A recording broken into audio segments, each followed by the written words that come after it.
Ahora estamos entrando en esta sesión sobre lo que específicamente la doctrina social de la Iglesia nos comienza a aclarar en cuanto al trabajo humano. Y el documento fundante, se puede decir, del cuerpo de la doctrina social de la Iglesia en tiempos modernos es el documento Rerum Novarum del Papa León XIII, escrito ya hace mucho tiempo, en el año 1891. Y en el compendio de la doctrina social de la Iglesia, nuestro texto base, los números a que nos vamos a referir, los párrafos que desearía que estudiasen a fondo son 267 a 269. Y en esto estamos comprendiendo más y más que la Iglesia, nuestra Iglesia, no tiene la misión de llenar los templos, más bien sino de transformar el mundo en base de valores evangélicos. Y es justamente el valor profético del documento de León XIII, Rerum Novarum, que ayuda a la mayor comprensión de esto, que la Iglesia no es asunto de sacristía o solamente de liturgia, sí es de liturgia, pero no solamente de las cosas nuevas que nos habla la situación de los obreros. Una introducción a la situación que produjo el documento, la encíclica Rerum Novarum, que la Iglesia demoró en discernir los signos de los tiempos. León XIII, con sentido profético, percibe como voz de Dios la cuestión social y emite este primer pronunciamiento oficial de la Iglesia sobre el tema de la cuestión social. Los futuros documentos se remitirán siempre a este documento fundante, en el que el Papa defiende principios que hoy son universalmente aceptados, pero en su tiempo fueron considerados revolucionarios. Fue muy rechazada, incluso dentro de la misma Iglesia.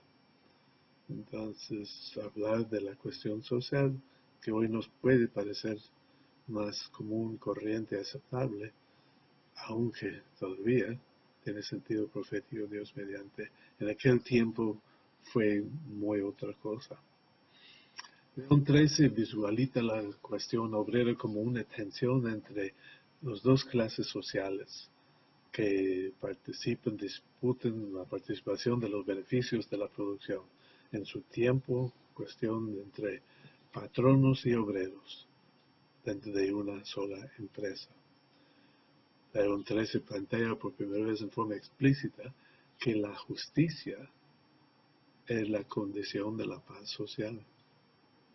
La injusticia, el pecado social vista en relación entre patronos y obreros dentro de la empresa se percibe como obstáculos de la paz social.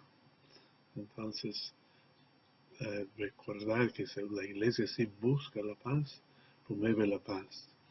La motivación del documento de la carta encíclica es escribir una encíclica que en el ambiente de la inminencia de un conflicto de gran tamaño, gran envergadura debido al proceso de industrialización que predomina en el mundo, inspirado en una mentalidad liberalista que marcó el surgimiento de un capitalismo de corte individualista que todavía reina en nuestro mundo de hoy, pero en aquel tiempo fue confrontado de modo fuerte por el socialismo con su planteamiento de la lucha total.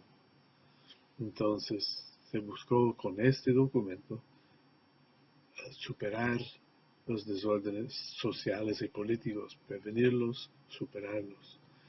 Los factores del cambio, Europa de aquel siglo atravesó por etapas de grandes transformaciones, dándole una nueva fisionomía socioeconómica y política, ya de un ambiente rural, agrícola, comienza a industrializarse la sociedad, la Revolución Francesa, la burguesía como clase social, el desarrollo del continente americano, con el despliegue del comercio, de la navegación, la revolución industrial principalmente. Ya dependiendo de esos movimientos anteriores, es punto clave de cambio. La fisonomía de los cambios, la inmigración masiva, desde el campo a la ciudad, que sigue hasta hoy en día en nuestra América Latina. Ya 75% de la población que 40 años atrás vivía netamente en el campo, en el ambiente rural, la sierra, hoy vive en las grandes urbes, las grandes ciudades. La reducción de la mortalidad por los avances de medicina, que significa un gran crecimiento demográfico, ya pues novedoso en su tiempo todavía, ya sigue siendo novedoso en algunas partes, pero ya tenemos la posibilidad de una vida más larga, por lo tanto, una población más grande. El auge de la navegación, que es un incentivo, porque ya se puede vender productos y los mismos trabajadores pueden movilizarse. Todo eso cambió la fisonomía de Europa, que es el ambiente de donde el Vaticano, donde León XIII. Las consecuencias positivas de este documento: cambios tuvieron aspectos muy positivos, el incentivo al trabajo sistemático.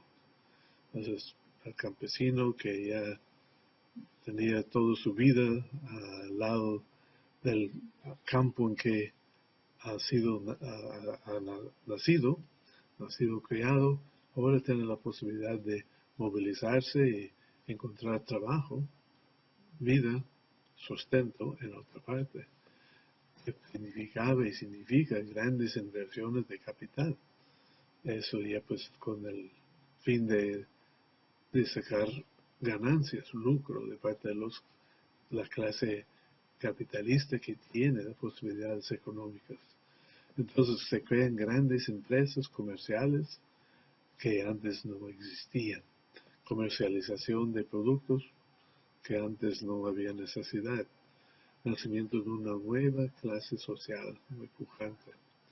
Entonces, consecuencias negativas de ese movimiento: una competencia que afecta la clase pujante, ya pues trabajadora.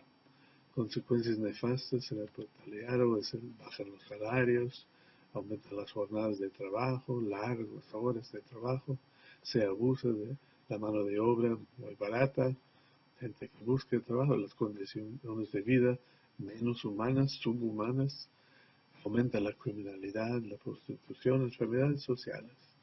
Pues las consecuencias de ese cambio de época, cambio de manera de mantener la sociedad. Una mentalidad liberal frente a eso, el sistema económico con el afán de lucro. El origen de eso: el gobierno no tiene más fin que la conservación de la propiedad. John Locke, Adam Smith, gran escritor promoviendo el liberalismo capitalista, el afán de lucro, la libre competencia, regulan automáticamente la economía, su pensamiento, oferta y demanda. Las consecuencias de su aplicación de esta mentalidad liberal: una tendencia natural y manipulación artificial por los capitalistas o nuevamente con la entrada del Estado. En cambio, frente a esa mentalidad liberalista tenemos una ideología socialista. El comienzo de la ideología, la lucha de clases, la guerra total. Ya pues tenemos los filósofos que fundan, luego Marx y Engels proponen el socialismo científico. Ya comienza una postura internacional y violentista. Ya pues un movimiento ateo, sin referirse a Dios, a creer que Dios no existe. Entonces, veía inminente un conflicto. Y frente a esa situación, el Papa León XIII ya se pone a pensar: mientras un sector goza de una gran prosperidad económica, otro se sumerge en la miseria.